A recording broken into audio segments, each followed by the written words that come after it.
Saturday Santo everyone. Ayan. Dito tayo sa sa malapit sa work ko.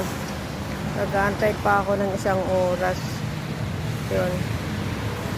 Mahirap din dito mag-aantay sa baba kasi walang upuan. So, ganito talaga ang buhay OFW, TSTS. Ayan, ang palibot.